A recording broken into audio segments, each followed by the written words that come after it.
ticket প্ৰত্যাশী হিচাপে আমি লৈ ওলাব বিচাৰি আছোঁ আৰু আপোনালোকৰ সকলোৱে এক বাক্যত কওক এটা শব্দত কওক যে আমাৰ তানজিল হুছেইনক আমাৰ 26ত MLA হিচাপে আমি বিচাৰোঁ নে নাই সেইটো আপোনালোকে যদি আমাক কয় তেতিয়াহ'লে আমি তেখেতক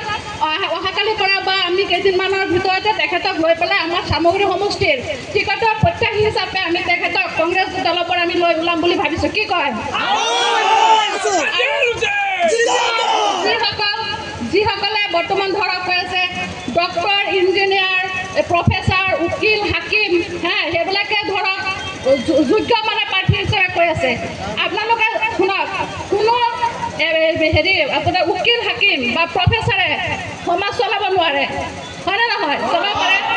প্ৰফেচাৰে কলেজ এটা চলাব পাৰে হয়নে নহয় ডক্টৰে ডক্টৰৰ কাম কৰিব উকিলে উকিলৰ কাম কৰিব কিন্তু এটা সমাজ চলাব হ'লে সৰুৰ পৰা যিটো আমি দেখি আহিছোঁ বা কৰি আহিছোঁ আমাৰ পূৰ্বপুৰুষবিলাকে যেনেকৈ কৰি আছে তেখেতসকলে এটা সমাজ চলাবলৈ দক্ষ হিচাপে আমি গণ্য কৰিব পাৰোঁ হয়নে নহয় তেতিয়াহ'লে চাওক যিবিলাক মানে কথা ধৰক মানে কিছুমানে ওলাই আছে যে তানজিল হুছেইন ডাঙৰীয়া এজন দক্ষ মানে উপযুক্ত প্ৰাৰ্থী নহয় বুলি কৈ আছে আপোনালোকে সকলোৱে ইমান কষ্ট কৰি যে আজি আহিছে কাৰ কথা শুনি পেলাই আহিছে আমাৰ মন্ত্ৰী আমাৰ সাংসদ ৰকিবুল হুছেইন ডাঙৰীয়া আহিব তেখেতৰ পুত্ৰ আহিব সেইটো শুনি পেলাই আপোনালোকে ইমান মানে একগোট হৈছে হয়নে নহয় আপোনালোকে এটা কথাতে কৈ দিয়ক আমাৰ বেলেগ কাকো নালাগে যদি কওক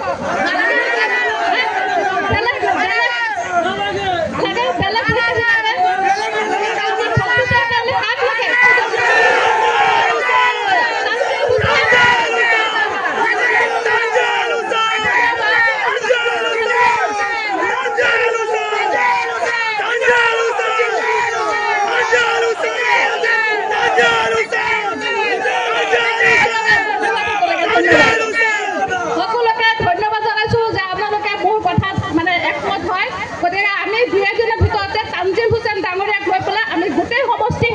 আমি টিকট প্ৰত্যাশী হিচাপে তেখেতক লৈ আমি ঘূৰিম ঠিক আছে ধন্যবাদ সকলোকে